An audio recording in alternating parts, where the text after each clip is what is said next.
What's going on, y'all? Welcome to the Triple Z Podcast. I'm your host, Isaiah Henry. It's fair to say that the Orlando Magic were one of the most surprising teams to watch last season. This team, 2 years ago, had the number one draft pick in Paolo Banchero, which worked out perfectly because he won Rookie of the Year and he looked really good in his rookie season. They were the 13th seed in the Eastern Conference. They come back the following year. Paolo becomes an all-star, and the Orlando Magic make it to the playoffs for the first time since 2020. If you ask me, that's a significant jump from 13th seed all the way to the 5th seed. And this happened while the Orlando Magic had one of the worst offenses in the league. They were ranked 22nd, wasn't a great playmaking team, didn't shoot a ton of threes or make a ton of threes. The spacing on the court wasn't the best. And even though they got to the free throw line a lot of times, they were one of the worst free throw shooting teams in the league. But despite all that, Orlando's calling card was their defense. They ranked top 3 in defense. They were one of the best defensive teams with Jonathan Isaac. They ranked top Jalen Suggs, Paolo Banchero, Franz Wagner was really good defensively. It was a surprise that this team, finished 5th in the Eastern Conference because I remember their season started out really good. They were the 2nd seed at one point. They went on a 9-game winning streak. They were looking great on both ends.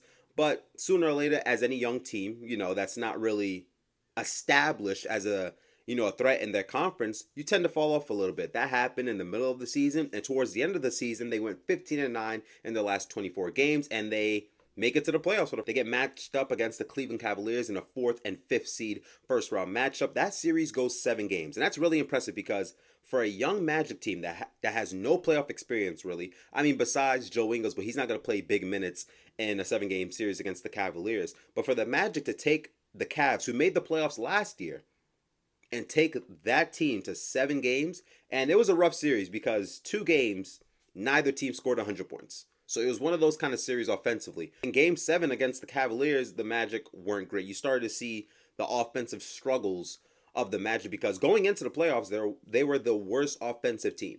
And you saw that in Game 7, they didn't shoot above 35% from the field or the three-point line, and they committed 17 turnovers. It's going to be hard to win a playoff series against the Cavs if your team overall in Game 7 is putting up shooting splits like that, and if your second best player in Franz Wagner is going 1 of 15 from the field, 0 of 5 from 3 for 6 points. It's just not going to work. Paolo, great game. 38 points, 16 rebounds. Great game from him. But overall, the team, there was a lot of things that the Magic needed to work on. The playmaking, the spacing, the shooting, the understanding of playoff basketball, really. And with going through that series with the Cavaliers, gives them some type of momentum heading into next season, right? So the offseason for the Orlando Magic, I would say, was sneaky good. Of course, we heard the rumors about, Klay Thompson and Paul George, 2 players that the Magic could sign because they have enough cap space to sign a max level player.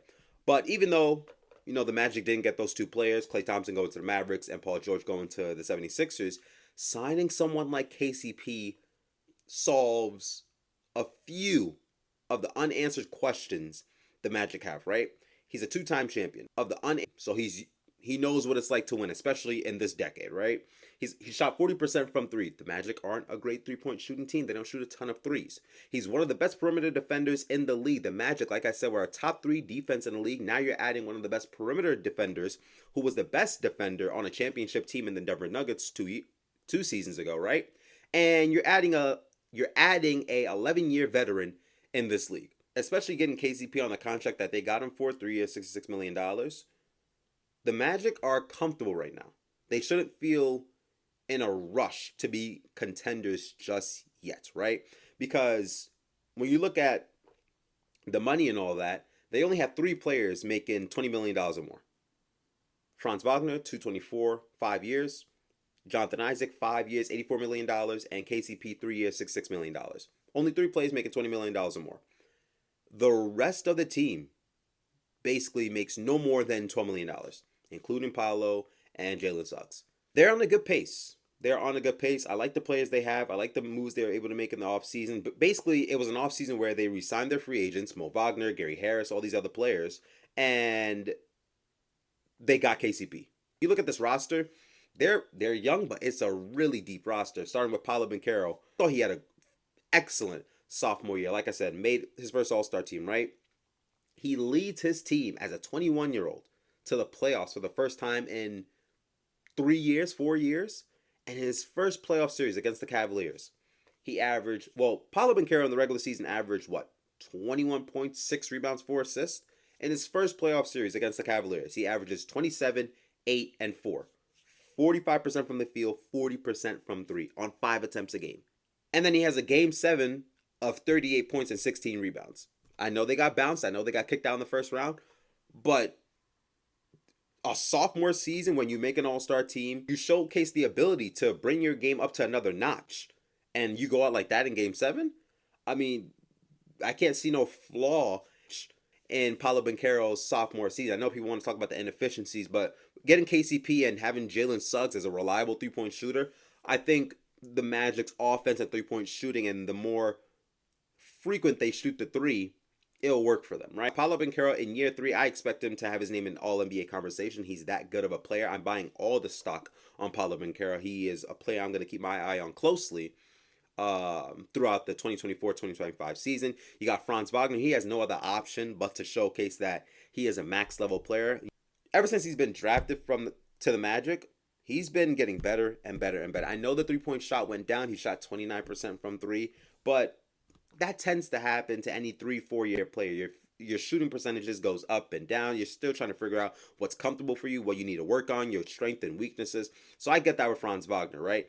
And the Magic, even if they don't believe it right now that he's a max level player, they believe in the next 2-3 years he's going to live up to this contract of $224 that he signed in the offseason. Jalen Suggs was extremely impressive to me. Shot 39% from 3 on 5 attempts a game. You know, he played his healthiest season, made second team all defense, and you know, he's an unrestricted free agent by the end of next season. I'm pretty confident in saying that the Magic are going to look and match any offer out there for Jalen Suggs. They will be fools not to give Jalen Suggs an extension. I mean, Jalen Suggs established himself as a 3-and-D guy, right? A reliable 3-and-D. Like I said, 39% from 3, and then you make a second team all defense.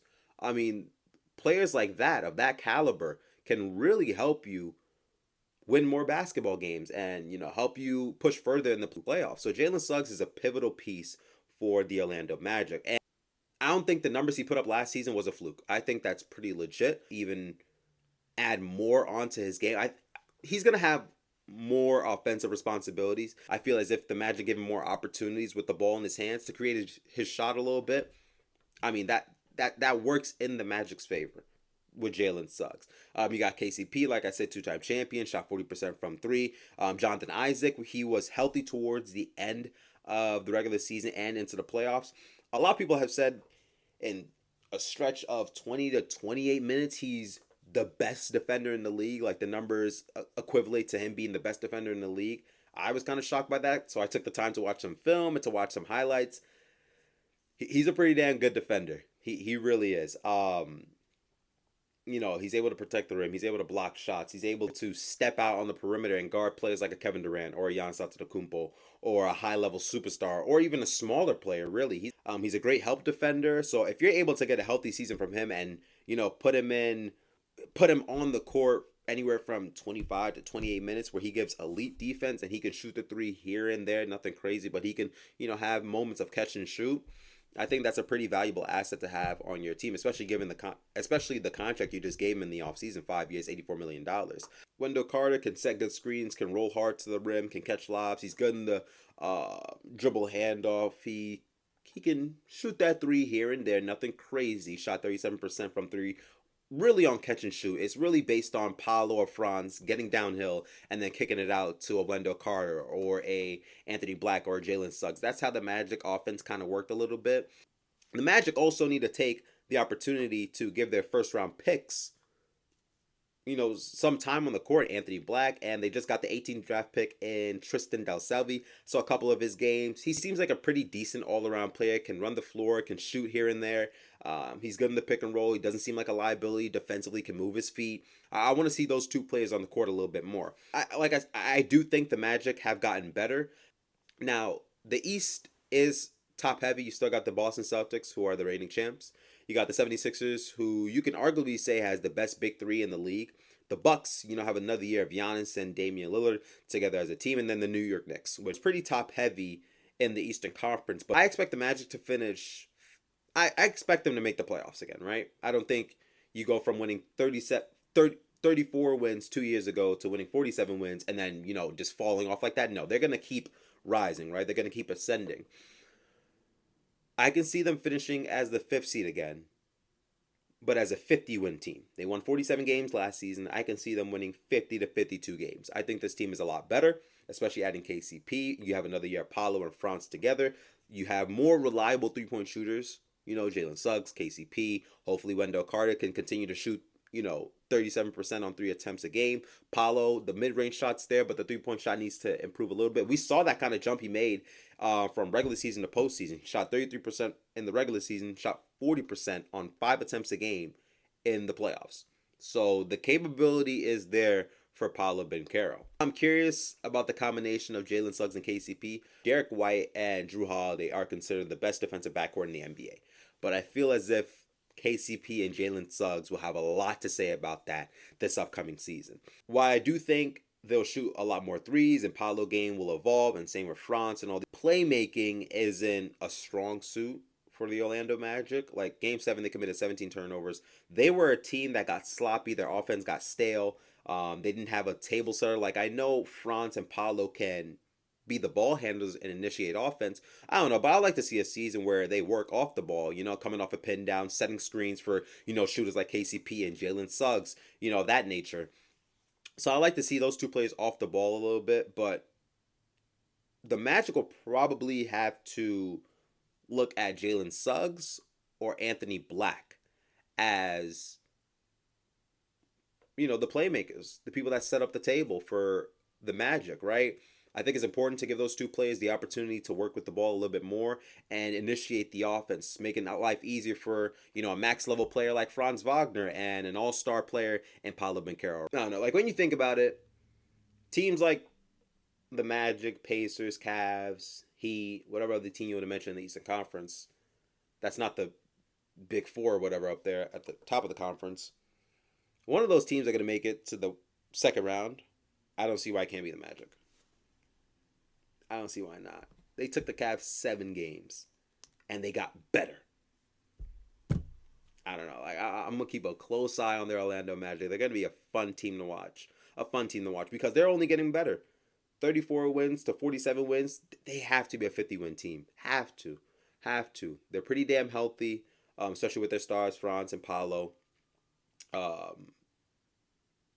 Like I said, the contracts that they have works perfectly for them right now, and they don't own any draft picks, and they're receiving Denver's first-round draft pick in the 2025 draft.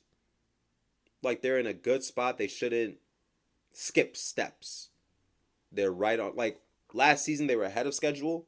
This season, they're on schedule, if that makes sense. They're on a good pace right now to being a great team in the Eastern Conference.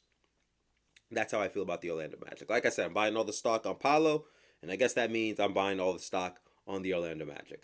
Thank you guys for listening to Triple Z Podcast. Please subscribe to the channel. Let me know down in the comment section what's your expectation for the Orlando Magic. How do you see them finishing in the Eastern Conference? And I'll see you guys next time. Zzz.